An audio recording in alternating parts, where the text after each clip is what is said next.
Hello, everybody. Welcome back. This is Natalie Cutler-Welsh, and this is my weekly Up Your Brave live stream where I get up close and personal and I do a one-on-one interview with one person. Now, normally I do it on Fab Friday, but I'll be busy. I'll be skiing. So today, we're doing it today. I'm talking to my gorgeous friend, Dean Raimona-Alene. I hope I said it right. Yeah, that was good. That's good. Hey, Nat. So good to reconnect with you. And that's one of the cool things I love about doing these interviews or catch-ups with people, because I get to meet, well, usually they're people I already know, and I'm bringing them here, shining the light on them, sharing their knowledge and experience. And you have got a ton, my friend, of knowledge and experience around today's topic. So today's topic, we're doing empowering kids and youth in times of change. So I'm going to read a little bit of backstory, and then I'm going to hand it over to you to elaborate. So Dean is a self-confessed geek with a background in youth work and hospitality. He has a passion for helping others and continually tries to save the world one meal at a time. He loves to cook and share food. His spare time is usually spent playing computer or PlayStation games or playing Dungeons and Dragons when he can. So during this interview, we're going to dive into some tips from your experience and just really see what comes up, what knowledge you can share. And I know you're not a parent, I think, but you've worked a lot with kids and youth. So I'm excited to just glean your gold. So welcome, and so good to have you here. It's good to be back. Well, actually, no, I could say good to be back. I've been here before. It's good to see you again. Sorry, it's been a year and a half, I think, since we last spoke. Yes. And you've been busy. You're just literally, are you back in New Zealand recently? Yeah, so I've actually calculated, I spent about 8 weeks in quarantine. 5 weeks were for work. So when COVID first came out, we had a set team to help, or if the young person would come in, we would work with them. So it gets a little bit lonely. There's you and your teammate. And then after that, I think I was home for 2 weeks for personal isolation.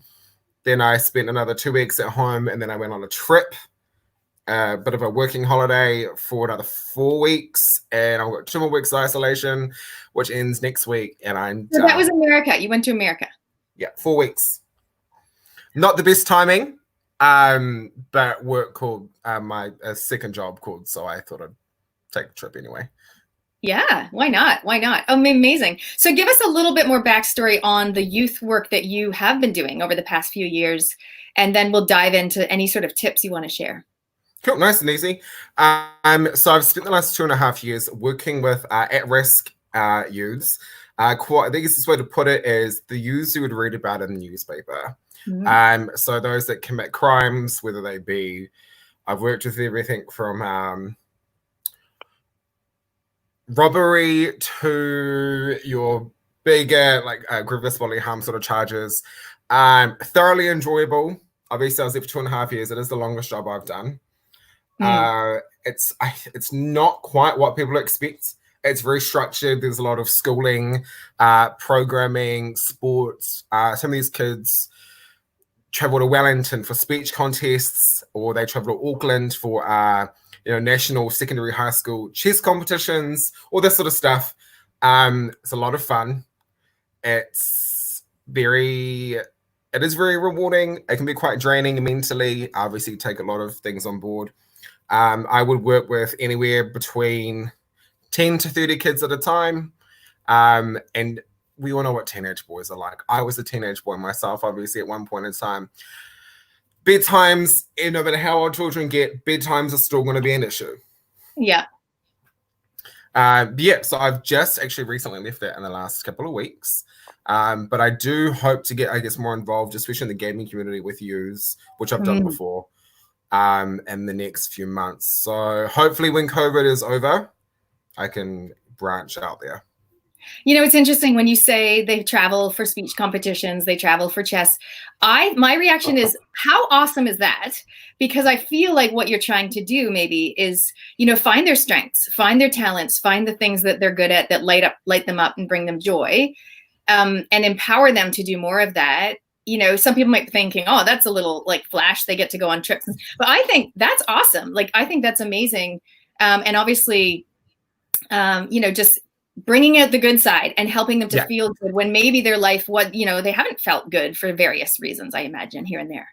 Definitely. There is a lot, obviously in our job, we learn a lot about things like say ADHD, fetal alcohol syndrome disorder, that sort of stuff. We have, I keep saying a lot, my apologies. We have several kids, I think we've had 2 actually, who've actually come through residence and completed their level 3 certification. In a normal school setting, it wouldn't work. They just, it's just not them. So the programming is broken down a lot more. There's obviously a lot of physical exercise as well. Art, we have an amazing art teacher. So all these things, and they would come from having no education background, some can't read or write, to leaving with what we would consider basic abilities, because we think 95% of people should be able to do these things, but the reality is a lot of them can't. And they come from lower socioeconomic backgrounds quite frequently. So opportunities to travel, if they see it, they're going to go for it, and they're going to try hard. So when you say, so are they all together? Like, is it like a housing residential situation where they're all like living in the same place, schooling, art, physical? Yeah. So imagine flatting with 9 other people. So we have 3. So the one I worked at, we had 3 units, and you'd have anywhere between 1 or none, sometimes to 10 kids. They all have their separate bedrooms. They're quite big. For a lot of these young people, at their own bedroom is a big thing. There are incentives, I guess, to stay on, pro-social behavior. They earn things like caps, t-shirts, body washes, all those sort of things that teenage boys want, they can actually earn as well. Schooling is done in a classroom. We have a gymnasium like a regular school, and we also have a cooking and art and activities block, we call it, where they go once a day. And then after school, we try to keep up that sort of stuff. So we do programming. So my own specialty was quizzes, obstacle courses, and cooking. And you're a good cook when you've got 10 teenage boys sitting at a table with 5 staff. No one's talking. Everyone wants second and thirds. And no one's complaining about the food or the fact they have chores to do after. So big flatting situation. It's different. For a lot of young people that come in for the first time, it's a lot to take in. But in time, you get used to it. Awesome. Okay, so I feel like you've painted us a pretty clear picture, which is awesome. I feel like it sounds like an amazing program. So from your experience in all the years, what advice or what tips would you have for, I guess, parents mainly, how things that you've learned that maybe it would be good for us to know? Like, the title of my book, of course, is If Only They Told Me. What is it good for parents to know? One of the things I learned quite early on, it's called the iceberg theory. So when a young person displays, we'll say, antisocial behavior, we see the tip of it. So we might see the aggression or the acting out of the ordinary, and it's very easy for us, either as youth workers or even parents, to jump up and be like, it's not okay. But what we found quite often was, like an iceberg, you see the tip, but it's actually what's underneath. So an example would be if your child went through a breakup, obviously they're going to be upset and whatnot, and they may lash out. Their behavior might change. Things they normally wouldn't do would happen. And rather than jump on and say, don't do that because of this, take a step back and think about why. Why is my daughter or my son acting this way? Oh, that's right. They've just broken up with their love of their life, because every teenager thinks their first partner is going to be the one. And then they lash out and they hurt other people, and just being there and supporting, I think, is quite a big thing. But take a breath as well. Obviously, working with especially teenage boys, often we need to take a breath. My husband and I, we've actually taken a young person from residence home who I've known for several years, and we learned very, very quickly that time is your friend. So if an incident occurred, say, for example, he snuck out of the house, we'd say, okay, you're back now. That's cool. What I'm going to do is I'm going to go take 5 or 10. Yeah. Then we'll talk. During that time, I want you to think about this, and I'll go away, and then we'll catch up. Nice. And so in that way, you can take a breath, because sometimes we forget to do that. And quite often the first reaction is to lash out. Even if you don't mean to, it can happen. There's little things what are you thinking? Yeah. it was very easy for me to say, you're in my house, so you follow my rules. Yeah. But actually, what I need to do is I actually need to adapt to him and be like, okay, so let's compromise. Compromise is very important, but often taking that time out of your day, it's 10 minutes. Whatever it is you need to do, go for a run or a walk or whatnot. And another thing that we wouldn't do is if we'd had a couple of glasses of wine and an incident occurred, we would say, okay, we're going to discuss this tomorrow. Yeah, let's park it. And he'd be like, what? But why? And I said, I've had a couple of glasses of wine. He's like, yeah, but you're still sober. And that's not the point. I don't want to teach you that it's okay to do these sort of things if you drink. I would rather that we discuss this like adults. So let's discuss it tomorrow. I've been, just do what you normally would do, and then we'll talk about it later. Yeah, I like it. I love it so much. We had this morning, actually, so people missed the weekly panel. I've got people on a panel, and this morning we did the one about empowering kids during times of change. We talked a little bit about that whole thing of not having to swoop in and fix and rescue. And I feel like what you're echoing that. It's like, just take some time and just let the emotions chill or whatever, the wine wear off or whatever the case may be. And then, ask them some questions, but it's not just coming in and trying to like fix everything, especially with the love of the life. Like when they had a breakup, it's so easy to be like, oh, well, it's just your first love and someone else will come along. But like, that's not helpful. It doesn't feel like that.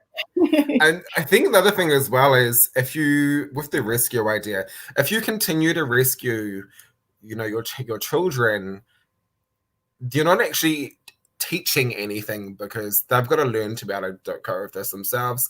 It's the same, I know, I've got friends who, for example, might do their children's homework. I'm like, why would you? No, because I don't want my child to fail. Oh, yeah. But failing is important. And myself when I was younger, I hate failing. For me, it's one of my biggest fears. But I had to learn quite early that to understand what success is, you need to fall back a few times as well and be brought into line. I'm very grateful because my support network would say, okay, so this is what's happened. Take a break. We'll talk about it after. Think about what you've done. And then come back and let's revisit the situation. Yeah. And I think a popular question to ask is, would you do it again? Or if the situation happened again, how would you go about the situation differently? Because if you continue to respond in the same way, you're gonna get the exact same results. So to get the change, don't be afraid to let your children fail. That's such a good point. And the comment came up this morning. I think it was Tony Robbins that said, "Fail forward." So fail forward, meaning you still fail, but you're going to learn from it. But I love the way you phrased it. So instead of saying like, well, what have you learned from this situation, right? Which feels really dominating and stuff. It's like, hey, have a think about it and come back to me. And what would you do differently? That just has a different energy about it. The way that we ask the question. We had a board at work, and it was there's 4 squares, and often you would find yourself looking into it to see where you are working. So if you, there's like an authoritarian, so telling a child, you need to do your chore. There was the rescuer, which was, say, for example, the example used was a teenage boy catcalled somebody. So the rescuer would say, I'm sorry that he did that. Yeah. And the other one was the not caring. Whatever it is. And if we would find if we fell into one of these boxes, we weren't being effective youth workers.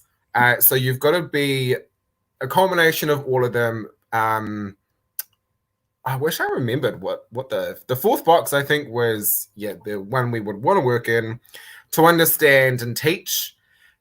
Every moment is teachable. Yeah. We had the young person we'd taken home. He came to our wedding. He's 16. There's a lot going on. First wedding.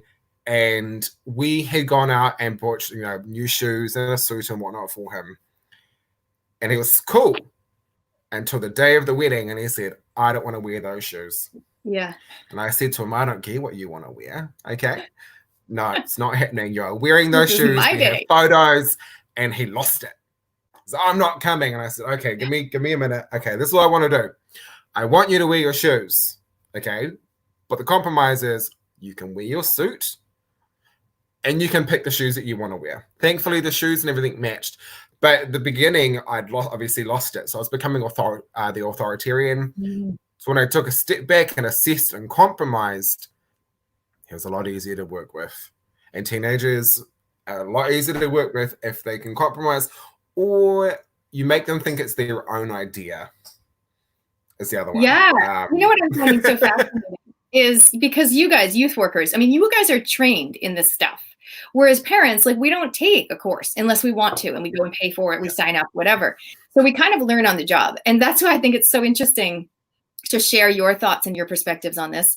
And I think it's interesting when you were explaining about those different personas or as such, I'm thinking, oh gosh, you know, when my husband comes home or, you know, on a Sunday or something, he'll stand at the door and he'll be like, right, the dishwasher needs unloading, the laundry needs coming in, and he'll reel off all these tasks. And I kind of go, babe, like, they know all the things. We just need to say, hey guys, it's, you know, so he does the authoritarian, and I kind of come in kind of as the rescuer, like, hey babe, like, be nice about, like, ask, but ask nicely. It was just very like, do this needs that. He was reeling off this list of things. It's this pattern that we have. So it's very fascinating. It's like we both actually have to adapt. Neither of us is doing it super effectively. You know, I mean, my husband and I are the same. We've got boarders, and we've got a boarder, and she has children. And my husband, he is a clean freak. Not as bad as, you know, when we first got together, but he's very much like, dishes need to be done. Yeah. You know, he'll come home from work, and if we will say, kicking back and get a glass of wine, you know, the vacuum cleaner would come out and the dishes will start, and you're like, oh, okay. Like, I just thought our vibe. we'll just kick back for a minute, but okay, you know what? So we've got it into a pattern. You know, we'll get home, do a basic clean up. The kids will help with the dishes, and I know, you know, you want to ask. You feel like you have to ask kids all the time. Can you do this? Can you? How many times do I need to remind you? And what actually ends up happening is the young person will just not do it because they know it annoys you and they're getting a reaction. So again, ask, take a step back and say, hey, look, I have asked you a couple of times, do you mind doing this? And then, but then offer an incentive, you know, if you do the dishes, you know, you can jump on the game for half an hour before dinner. That incentives work a treat. Bribery works a treat. You know, I'm not below bribery. If I need something done, you know, okay, like I might say to my nephew, hey, I can't be bothered doing the dishes, but I'll buy you a chocolate bar if you want to do them for me. So I'm you know, I'll admit I'm not below bribery. I do recommend it to my friends, you know, my sisters and whatnot with their kids. Bribe them. Don't do it all the time, but the occasional time is fine. I think incentives is right. I mean, like, I'm a big believer in personality types. And so one of the tips I gave on the other panel was treat them equal, but not the same, because not all kids speak the same language in terms of what motivates them. So like, for one of my kids, it's like, for sure, he's a negotiator. So if you ask him to do something, he'll be like, I'll do that if you can also give me this. Like, he will be the, like, on everything. Whereas one of my other children, like, very much the, more of the obliger or whatever personality, where it's like, you ask, very responsible, independent, and you know, you've asked them nicely to do something, and so that they do it, right? And so then people that have a child like that first, and then they have another child come along, they're like, hang on a second. But it's like, they're not the same. Treat them equal, but not the same. So we try to empower them. I like having AORs, which is areas of responsibility. So that means, you know, like, for example, Jonah has decided he's going to do the bins, you know, take the rubbish and everything up the road, up our very steep driveway. Whereas, you know, Xavier loves to be in charge of, like, feeding the animals. So I feel like, you know, as long as they're all pulling their weight in some ways, I don't think that I don't think that's a bad thing. So we kind of just figure out what people enjoy doing. Not, you know, there's some jobs you don't love doing, but we try to keep it like that. But I think my message really would be equal, but not the same, and just identifying what motivates them and try to do more of that. Definitely. Like, in all relationships, I hate laundry. I hate laundry. My husband knows it. So I just don't do it. Totally. But I cook. I'll cook. Most days, I say most days, but it can be quite sporadic. But, you know, when I cook, it's like an experience. I get the whole family, okay, let's do the dinner, dinner's gonna be ready at 7, bottle of wine comes out for the adults, and the kids will have water or juice, and it's quite nice. And the kids learn, the importance of eating at a dinner table Yes. is a big, big thing. For myself personally, growing up, we would eat without our parents. They would sit in the lounge and we would be separate. So as I've gotten older, it's a must do. We all eat together. So even when we had our young person with us, he lived on pies, noodles, and popcorn. That's all he wanted to eat. I said, you can't eat that. There's nothing in it. So I would cook dinner and he would play the PlayStation. I said, you got 15 minutes until dinner's ready. You got 5 minutes until dinner's ready. Okay, dinner's ready. Oh, after this game. I say, no, dinner's coming. Okay, you need to eat, or we'll wait for you to eat. So, he would throw a bit of a tantrum. So my response would be, okay, then, if you were going to throw a tantrum, what will happen is, because I had other nieces and nephews with us at the same time, I will disconnect the internet. No internet. Or I take one of my biggest things I tell my friends is, rather than take the product, so the controller, the PlayStation, the laptop, the phone, take the charger. Take the charger instead. Yeah. Nice. And it's different. And my friends have started doing it, and that works a treat. Yeah. Because they learn to manage their time a lot better. They learn to manage their battery. And then again, give it back at the end of the day or whatnot. Yeah. And with our young people and residents, we'll do the same thing. If you didn't complete your chore, then you don't get to watch the movie with everyone else. Mm-hmm. Instead, you need to sit outside, we'll play cards and whatnot, but your actions have consequences. But the opposite as well. If you go out of your way to do extra, then you get a higher marking on your scores, or you might get a little incentive as a thank you. And I think it's important to acknowledge if someone does something a little extra, acknowledge that. If someone is trying to say, for example, someone was always like, what's an example? You drive too fast. It's not the best example. And if you go on about how fast they drive and then they make an effort to start driving slower, make sure you acknowledge that change too. Because what can happen is if you keep badgering when they don't do it, it doesn't feel as good. So that, positive reinforcement works a treat. Yeah, totally. And you know what? I'm really hearing there's a lot of synergy here. I mean, I'm only in the early teen stage, like teens and tween stage, but a lot of synergy with, when they're toddlers to a certain extent. When you said, yep, dinner's ready in 5 minutes or whatever, it's like when we had toddlers, you had to give them like the 5-minute warning so that you weren't suddenly like, oh, we're leaving the park now. It's like, give them the 5-minute warning, or the 10-minute and the 5-minute, or the 5-minute and the 2-minute, so that when you say it's time to go, they don't have a big tantrum. And it's like the same with the teens on the tech. It's like, and then of course they have the tantrum. Not even teens, even 10-year-olds will do this. But you're right, having some consequences in place that they know about. It's not suddenly like you're pulling it out of their hands. They know about it. And so they can make that, I call it empowered choice, if they're going to get off or if they're just going to lose the device or lose the charger, which is very smart. I haven't heard of that. It is. I don't even know. I think I've known it for a few years, and that's what I would say to the kids. Okay, if you guys want to fight, I'll just take the controller. I'll just take the chargers and whatnot. Yeah. And then the internet, and then eventually you run out of things, and you're just like, okay, let's have a chat. Let's have a get together and talk. What's going on. So, what advice do you have for parents who think, oh my gosh, my kid is going down that path? Like I can just see the signs already. Is there anything that you think they can do or not do to really guide that child kind of back on a better pathway for them? Listen. I know that's an old, we say this all the time. Listen and time. Two biggest things. Don't only listen with your ears, listen with your eyes and your heart. So again, if they're acting out of the ordinary, why are they acting out of the ordinary? With one of my nieces had a friend, and I met the friend, and I said to my niece, "I'm sorry, darling, but I don't overly like her friend a lot. I don't think she's the best influence." And my niece said, "Why?" And I said, X, Y, and Z. This is happening. It's not a good environment for you to be in.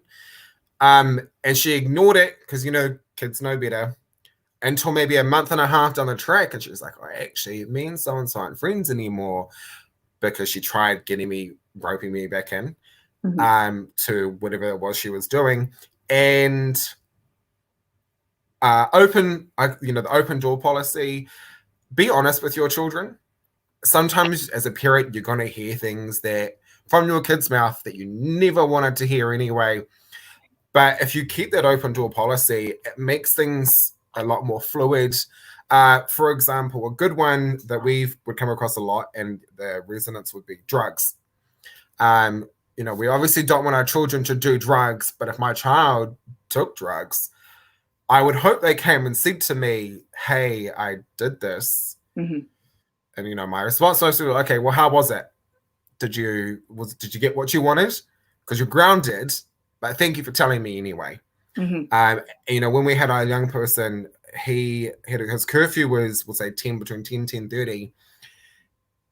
And we'll text him at 10 o'clock, you know, how far away are you? Come 10:30, same thing. And we might not hear from him until midnight. And he would say, oh, can you please come and pick me up? Okay, where are you? And the second he got in the car, he knew he was in trouble. But excuse me. But we would say to him, I would prefer that you text me 4 hours late to get you, so I know that you're still safe, then avoid everything. You know, it's important to face the music. Even as adults, we can forget, you know, so, you know, that anxiety, oh, I need to face up to something. And we would say, you know, I would teach our young people, take ownership. It's easy to move on and learn if you take ownership. And again, for parents, you're gonna hear things you don't overly want to hear, or you never thought you would hear from your child's mouth. But just nod and say, okay, give me a couple of minutes, and we think about what I'm gonna say and go back to it. So listen and time. Yeah, the nice. bigger Love thing. that. So for those that are watching, if you haven't seen our series, so there's the Up Your Brave live stream series. We've done 2 on teens. We've done supporting teens through times of challenge, and we've done empowering teens in times of change. And both of those are amazing episodes. I'll put the links below. But Dean, I wanted to mention this to you. My friend Amanda Betts, who I can't remember if I've ever mentioned her, but I'll definitely connect you guys. She does a lot of work with at-risk youth. And she says, you know, she works with the ones who are like literally on their knees, like, you know, just really rough. And, you know, I'm sure it's same as you. And one of the techniques that she used, because she used it with her son, is she said the car was like a sacred space. So when they were in the car together, and she only had one child, so it's just her and one child. When they were in the car, he knew he could say anything.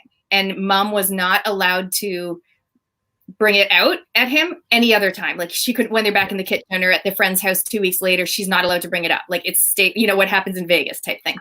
So it was like this sacred space. And so also she said, because they weren't looking at each other, it was less intimidating. And, you know, she'd be driving, or he would sometimes say to her, hey, can we go sit in the car? And they would literally go outside in the driveway and sit in the car. But it was just a space that he knew, whatever I say here is sacred. I can swear, I can yell, I can just tell mom stuff, and then she's not going to throw it back in my face later. So I wanted to throw that tip out there to people watching, but also to you, in case that's something you guys probably do something similar. But I think it's super helpful.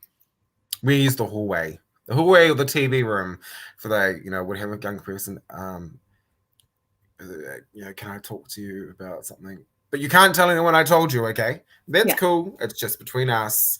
And it's actually a really good idea, because it's like, you know, the second you close the car door, you know you're in a safe space. This gets talked about a lot, the safe space type things. It's a really good idea. It's a really good thing to implement with your kids. And it gives them power over what they say and how they want to say it. And it also gives you a bit of insight into what your child or young person is feeling. So I like that, actually. I might start doing that when I have kids. Yeah. And of course, if you've got more than one, they can still, you know, you just have to manage it so that the other kids are. So that's cool. Hey, we're going to wrap it up. But before we do, is there anything else that you want to share, either whether it be like a quote or a motto or just a story of somebody that that has really, you know, whatever, found their way, or something that has worked really well? A quote that I've got a few of, you know, be the change you want to see in the world. Change, doesn't happen overnight, but it can start with you. One, it's a little bit darker. The first quote I learned about youth working was, "A child raised without love will burn down a village to feel its warmth." And so through my 2.5 years of working, that is what I remembered. If a young person was acting out, sometimes I just needed a hug. We're here, we out of Ohio. Stories, I have a lot of stories, lots of stories, but I can't name names, so they're a little bit difficult to tell. Probably the coolest story I've ever heard. I had a young person, had a speech contest. We'd been working on a speech for about 2.5 weeks, and I taught him how to speak in front of people, language and whatnot. And he freaked out the day before he had to fly down. He was freaked out. I said, "I don't want to do this anymore. No one come and see me." What had happened is we'd adjusted his speech and had written about wanting to get married. Because, he said, even though I've done these negative things, I want to get married. I want to have a family. And in a speech, I said to him, "Okay, well, I need you to cry. When you tell this part, it's very important for you to cry to connect with the judges." He said, "I'm not crying." It's quite a hard, masculine young man. Flew to Wellington, and he came back and he was stoked. And I said, "How did your speech go?" He said, "Great. But I cried." And I said, What happened?" And he said, "I was doing my talk and I was remembering what you'd said. And Dean, you should have heard the response. The judges were crying. I could hear the woman crying behind the camera. And I said, 'How did you do? Did you place?' And he said, 'I didn't place because my speech was too long. But I don't care because I learned so much.'" And he, from not being able to talk in public to going to Wellington and giving a speech in front of people, absolutely wicked. One of my favorite stories. Oh my God, that's so cool. That is so cool. Oh my gosh, that's amazing. Yeah, I love public speaking and the power. It is one of the people's biggest fears, a lot of people, but just the power to be able to share that story and the confidence to share his dream, like you said, even though he's done these bad things, to be able to still, have that and put that out there. That's amazing. One phrase that I've heard, I think is really good if people haven't heard it, is hurt people hurt people. Yeah, definitely. Right. So Definitely. What that means is people that have been through hard times, either in their past or literally last week, like whatever it might be. So people that are hurting, like hurt people will hurt people. So if you have someone in your life who's a friend or family and they are lashing out and they're like trying to drag you down or whatever, like sometimes that can be that they're actually just hurting. And that quote that you gave about burning down the village, same thing. Yeah. And it doesn't make it okay, but it does make us kind of think maybe it's love that they need, maybe it's support that they need or listening that they need. Yeah. Taking that step back. Taking that time. All right. Thank you so much for joining us today. That's so good. It was lovely to see you again, Nat. Thanks for having me. This is exciting. So how many days left have you got in that room? 7, 1 more week. Oh my God. This time next week, I'll be going home. That is awesome. Well, hey, congratulations on all that and the amazing work that you've done and this new journey and your wedding, of course, which was I think well over a year ago. So congratulations all around. And and just all the amazing work that you've been doing. And thanks for sharing a little window really today into what it's like, and how we can empower youth in our society. Thanks for having me, Nat. See you. Thanks. I'll see you later. Bye, guys. Bye.